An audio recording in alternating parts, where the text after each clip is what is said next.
پەیامی ژنانی تەفگەری ئازادی بۆ بەڕێزان ژنانی سیاسی و ئیداری و ڕێکخراوەکان و چالاکوان و ڕۆشنبیر و فەرمانبەر و مامۆستا و تەواوی چین و توێژە جیاوازەکان. بەڕێزان سەرۆکی پەرلەمان و ژنانی وەزیر و بەڕێوەبەری گشتی و سەرکردایەتی سیاسی و مەکتەبی سیاسی تەواوی پارت و لایەنە سیاسیەکانی هەرێمی کوردستان بێ جیاوازی. ژنانی هۆشیار و مرۆڤ دۆست و ئازادی خواست. ئێمە هەم ئەرکدار هەم مافدار و هەم بەرپرسیارین بەرامبەر بە قۆناغی کە هەیە. ئێمە پێمان وایە سەرچاوی هەموو کێشە و قەیرانەکان خۆی لە لادانی هاوسەنگی ڕەگەزیەوە دەبینێتەوە و هیچ گرفتێک چارەسەر نابێت تاکو و ئەو لاسەنگی و لادانە تێنەپەڕێنرێت. بۆ ئەوەش ئەگەر چاوەڕوانیمان لە دەرەوەی خۆمان بە هەر کەس بێت ئەوە لادان لە بیرکردنەوە و تێگەیشتنی خودی ئێمەش دروست بووە. پێویستمان بە خۆناسین و مێژووناسینی خۆمان و خۆپەروەردەکردن هەیە. ڕاستە زۆرێک لە ژنانی بەتوانامان هەن و بەشێک لە ئێوەی بەڕێز لە کایەکانی سیاسی و ئیداریدا ئەرک و پێگەتان هەیە. بەڵام دەبێت قوڵ بینەوە هۆکار چییە کە نەتوانراوە ئەرکێکی ژنانەی ڕاستەقینە بگێڕێت و لادانەکان ڕاستکاتەوە. چونکە لەسەر بنەمای هەبوونی بزوتنەوەیەکی کۆمەڵایەتی ژنان ئەو نوێنەرایەتیە بەدەست نەهێنراوە. ئەوەش بۆتە هۆکارێک کە نەک پاڵپشتی ژنان لە یەکتر نیە بەڵکو زۆر جار لێدانیش هەیە. ئەبێ هیچ گومانمان نەبێت پێگە و پۆستێک لەسەر بنەمای دابشکاری دەسەڵات و بەرژەوەندیە سیاسی و بەرژەوەندی سیاسی لایەنەکان وەربگیرێت ناتوانێت تەنانەت لە دەستگاکەی خۆشیدا هاوسەنگی بەدەست بێنێت نەک کاریگەری پۆزتیڤ و لە سیاست و هوەری بەڕێوەبردن و چارەسەری پرسە ئابووری و کۆمەڵایەتیەکاندا وەربگرێت. بگرە ئێستا لە ئەنجامی ذهنیەتی دەسەڵاتداری و پاوانخوازی پیاوانی سیاسی دەسەڵاتدار و نەبوونی تێکۆشان و شەڕی ئازادی و ملمولانەی بنیادنانی کەسێتی ئازاد لە پێشنگایەتی ژنی سروشتیەوە ژنانی کۆمەلگاکەمان هەلا بوون و خۆیان بۆ کۆ ناکرێتەوە. ژنێکی پارچەبووی تێکشکا و هەمومان لێی بەرپرسیارین و لە ئەنجامدا تەواوی کۆمەلگاکەمان لە کەسایەتی ئەم ژنەدا هەژار و دەستەمۆ کراون. بەڕێزان دۆخی باشووری کوردستان لە نێوان هەل و مەترسی و قەیران و ڕوخان بنیادنان و هەستانەوەدایە.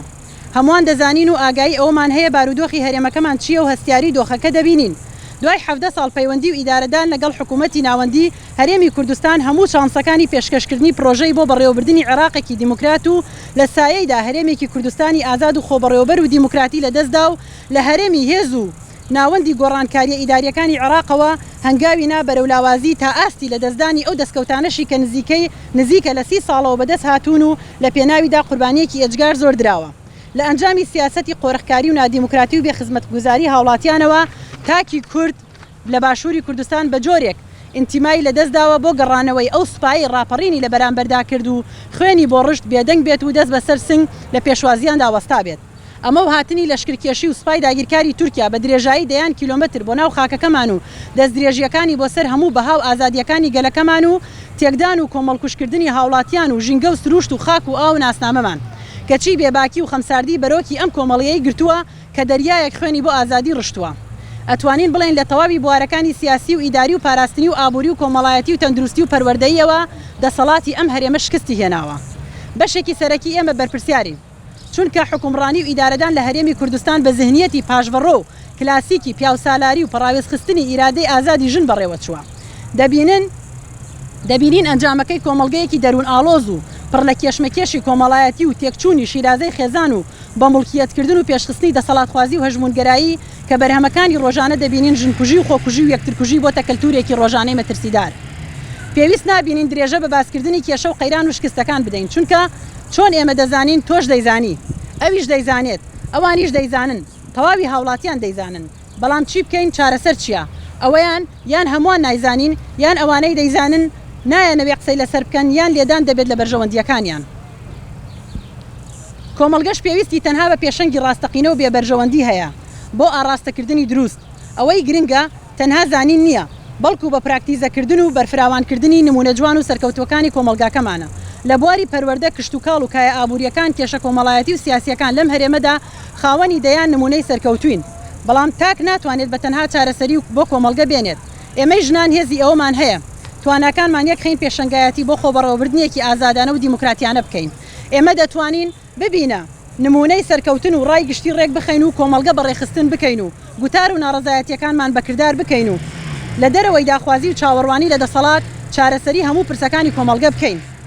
ئێمە لە بری داوای ڕوخانی ئەو دەسەڵاتە خۆمان ببینە هێزی بنیادنانێکی نوێ و هەڵماڵینی سیاسەتی بۆگەنی دەسەڵاتخوازی. ئەمە تەنها بە یەکدەنگی و هاتنەلا یەکتری ژنان دەکرێت چونکە تەنها ژنانی گەوهری دەتوانن دەستبەرداری بەرژەوەندیە کەسیەکانیان بن لە پێناوی ئازادی گەلەکەیاندا. بەڕێزان، پێویستمان بە سوڕاندنی چرخی ئەم سیاست و مێژووە ناشرینە هەیە و ئەبێت بە قۆناغێکی نوێ بە پێشەنگایەتی ژنانی گەوهری و ئازاد بنووسینەوە و مێژوویەکی نوێ بۆ باشووری کوردستان بنووسینەوە. ئیدی ژنی کورد لە هەموو دنیا جێگەی سەرنجی دیموکراتی خوازانە. ناکرێت بە بەرچاوی ژنانەوە هەموو ڕۆژێ سوکایەتی و دەستدرێژی بکرێتە سەر ناموسمان کە خاک و ناسنامە و فەرهەنگ و کەلتور و زمانمانە. پەیامی ئێمە بانگەوازیە بۆ ئەوەی بەدید و جیهانبینیەکی نوێوە بە میکانیزمی پێکەوەی و هەرەوەزی لە کار و خزمەتدا ژینگە پارێزی و هاوسەنگی ڕەگەزی و تێپەڕاندنی ذهنیەتی تاکڕەوی و ناوەندگەرێتی کە خۆی لە پرەنسیپە دیموکراتیەکاندا بەرجەستە دەکات سەر لە نوێ کۆمەلگاکەماندا ڕێژینەوە. شەرم نییە ئەگەر خۆمان ڕەخنە بکەین لەوەی کەم تەرخەم بین و بەرپرسیارین بەرامبەر بە هەموو پرسەکان بە تایبەتی قوربانیانی ژن لە بوارەکانی سیاسی و کۆمەڵایەتیشدا و پاراستنیشدا.